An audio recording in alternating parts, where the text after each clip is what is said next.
The coastline lay under a suffocating blanket of darkness, where even the moon seemed unwilling to watch, and inside a narrow concrete bunker carved into the cliff, a young signal officer sat alone with a radio set that hummed like a restless insect, the dim green bulb above his desk casting long, tired shadows across maps he had memorized so well that he no longer needed to look at them. Yet tonight his eyes kept drifting back because something in the air refused to feel ordinary. The static inside his headset carried a strange rhythm, not the random crackle he had grown used to, but layered whispers colliding in disciplined intervals. And he kept adjusting the dial with careful fingers, hoping the noise would dissolve into harmless interference, telling himself exhaustion was playing tricks on his mind, telling himself that long night shifts always stretched imagination beyond reason. But the voices did not fade. They multiplied, short, coded phrases surfacing between waves of static, like signals trying to claw their way into clarity. And his pencil began moving across paper almost unconsciously, writing fragments he did not fully understand, yet instinctively feared. While outside the bunker, the sea remained invisible beneath a moonless sky, the wind carrying the cold scent of salt and distance. And he stepped toward the narrow slit in the wall, expecting the same empty horizon he had seen every night before. Yet the darkness felt crowded tonight, as if the ocean was hiding motion too vast for the human eye to register. And when he returned to the radio, the transmissions had grown sharper, confirmations layered upon acknowledgments, disciplined voices speaking with calm certainty that only preparation could produce. And a quiet unease settled into his chest because routine had vanished without announcement, replaced by a sense that something enormous was unfolding beyond the limits of his sight. Minutes stretched unnaturally as the radio traffic intensified, dozens of overlapping messages forming patterns too structured to dismiss. And he climbed the narrow staircase to inform the supervising officer, whose tired expression barely changed as the report was delivered, irritation replacing concern as he waved the warning aside, reminding him of false alarms, rehearsals, rumors that wasted energy, instructing him to return to his post and trust the silence outside rather than the noise inside his headset. And obedience pulled him back down the steps even as doubt pressed against his ribs, because discipline demanded acceptance while instinct demanded attention. And when he placed the headphones over his ears again, the voices were still there, clearer now, repeating timings and coordinates that aligned disturbingly well with the coastline maps scattered across his desk, each confirmation tightening the invisible knot in his stomach. And he rose once more, unable to resist the pull of the observation slit, eyes straining against the darkness until the horizon betrayed itself with a faint unevenness, a density where smooth emptiness should have been. And he blinked repeatedly, thinking fatigue had crafted an illusion, but the distortion remained, slowly sharpening into tiny vertical shapes interrupting the line between sea and sky, dozens becoming hundreds as his focus steadied, silhouettes arranged in silent formation, moving with patient inevitability. And his breath shortened because the ocean was no longer empty, it was occupied, filled with shadows too organized to be coincidence. And he rushed back to the telephone, gripping the receiver with trembling fingers, words colliding in his throat as he tried to translate scale into language, numbers failing him because counting had lost meaning, and all he could say with certainty was that the water was no longer water, that ships stretched farther than he could measure, that the horizon itself had transformed into motion, and disbelief lingered on the other end of the line for seconds that felt like hours, while outside, the first faint gray light of dawn began peeling back the darkness, revealing rows upon rows of vessels cutting through the sea with mechanical determination, their wakes carving pale scars into the water. And in that moment, he understood that history had already arrived before anyone had chosen to believe it, that wars do not begin with explosions, but with signals ignored and warnings delayed. And as the bunker filled with hurried footsteps and raised voices, the young signal officer remained frozen between fear and clarity, realizing that he had witnessed the quiet beginning of something the world would only recognize once the thunder finally spoke. The telephone line crackled as he tried to force urgency through a wire never designed to carry panic, his voice rising without permission as he repeated what he had seen. Yet the officer on the other end demanded certainty instead of emotion, numbers instead of impressions. And certainty was the one thing he could not provide, because the ocean had become too full for counting, too vast for exact figures. And while questions stalled the conversation, the horizon continued to thicken, silhouettes multiplying with every passing minute as dawn's first light spread thin silver across the water, revealing formations that stretched beyond the limits of his vision, rows behind rows moving with identical speed, identical direction, identical purpose. And the realization struck him with a weight that made his grip tighten around the receiver. This was not a patrol, not reconnaissance, not intimidation. This was arrival. Behind him, boots pounded against concrete floors as other soldiers began to sense the shift in atmosphere, whispers turning into sharp commands, the bunker losing its sleepy stillness and filling with hurried motion.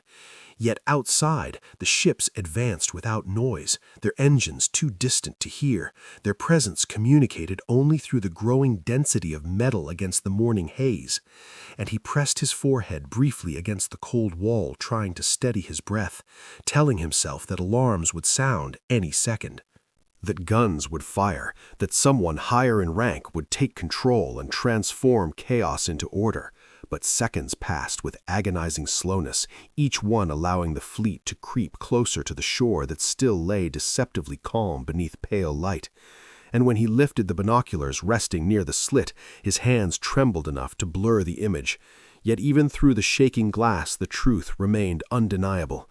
Decks filled with movement, antennae rising like thin forests, landing crafts clustered like insects around giants, an entire floating city advancing with unwavering intention.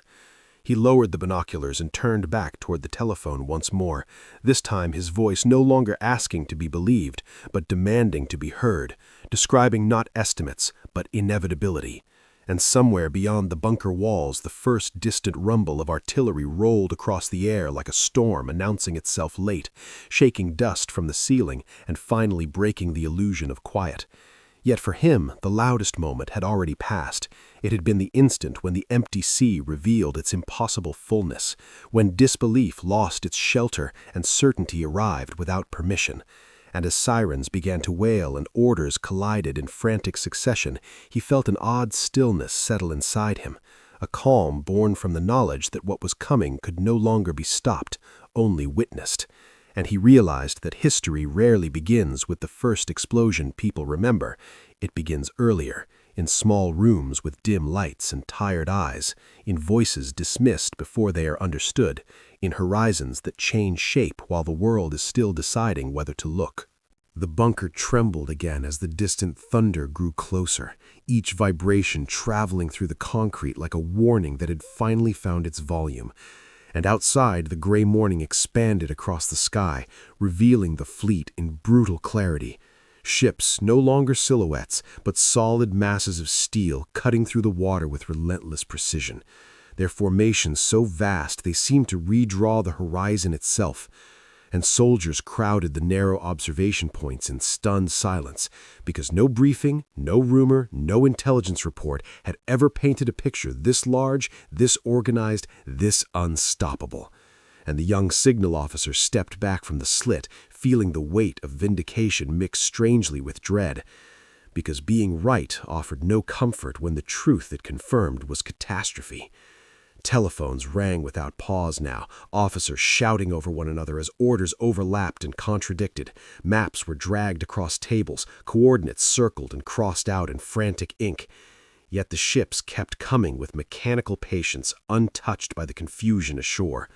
And through the open doorway he caught glimpses of soldiers fastening helmets with shaking hands, some whispering prayers, others forcing humor that dissolved as quickly as it formed. The human mind searching desperately for normalcy, while the sea delivered anything but. and he returned to his radio station where the once mysterious chatter had transformed into confident declarations, confirmations of distance shrinking, timings aligning with ruthless accuracy, voices that sounded calm not because they underestimated danger, but because they had already accepted it as part of their path. He realized then that invasions are not chaotic at their beginning, they are meticulously ordered. Chaos belongs to the side caught unprepared. And as the first aircraft roared overhead, leaving trembling echoes in the bunker's ceiling dust, he felt a strange dual awareness settle in his thoughts, the awareness of being both a participant and a witness, a man inside the storm and yet slightly outside it, observing how disbelief had been replaced by frantic acceptance in a matter of minutes, how silence had transformed into alarms, how the empty ocean he had stared at hours earlier had become a moving wall of intent. And despite the rising noise, despite the urgency swirling around him, a quiet sentence formed in his mind with unsettling clarity, that the true moment of history had not been this thunder or these sirens. It had been the earlier whisper in his headset when no one else was listening, the instant the future announced itself softly and was nearly ignored. Smoke began to stain the morning sky as the first impacts struck the distant shoreline, dull flashes followed by rolling echoes that swallowed the natural sounds of wind and waves. And inside the bunker, every second now carried visible consequence, messengers running in and out with crumpled papers, boots scraping, doors slamming, voices losing their formal tone and slipping into raw urgency. Yet amid the rising chaos, the young signal officer felt an unexpected clarity settling over him, a realization that the unstoppable force he had sensed hours earlier was no longer approaching but unfolding, and no command shouted now could rewind the minutes already lost to hesitation. He kept his headset on even as artillery thundered, because the radio had become his only consistent truth, and through the crackling frequencies he heard confirmations that matched the violence outside, sectors acknowledged, distances closed, operations advancing exactly as planned. And the contrast between the calm voices over the air and the frantic confusion within the bunker carved a strange divide in his thoughts, two realities moving side by side yet never touching, one disciplined and inevitable, the other reactive and desperate. And when he stepped once more to the observation slit, the sea that had looked endless and empty the night before now resembled a vast moving city of steel and smoke, smaller crafts scattering toward the beaches like sparks breaking away from a fire, aircraft slicing lines across the sky. The scale so immense it stripped emotion down to pure awareness. He understood then that history would later compress this morning into tidy paragraphs and strategic diagrams, reducing fear into numbers and chaos into timelines. But none of those records would carry the sensation of watching the horizon change shape. None would capture the moment disbelief surrendered to certainty. And as the bunker shook again under the weight of nearby impacts, he realized that the loud explosions would be remembered by everyone, yet the quiet beginning, the whisper in the radio, the first unnatural density on the water, the trembling voice on a telephone trying to describe the undescribable, would fade into footnotes, leaving only a faint line in archives where a human heartbeat had once raced ahead of history and recognized its arrival before the world was ready to see it.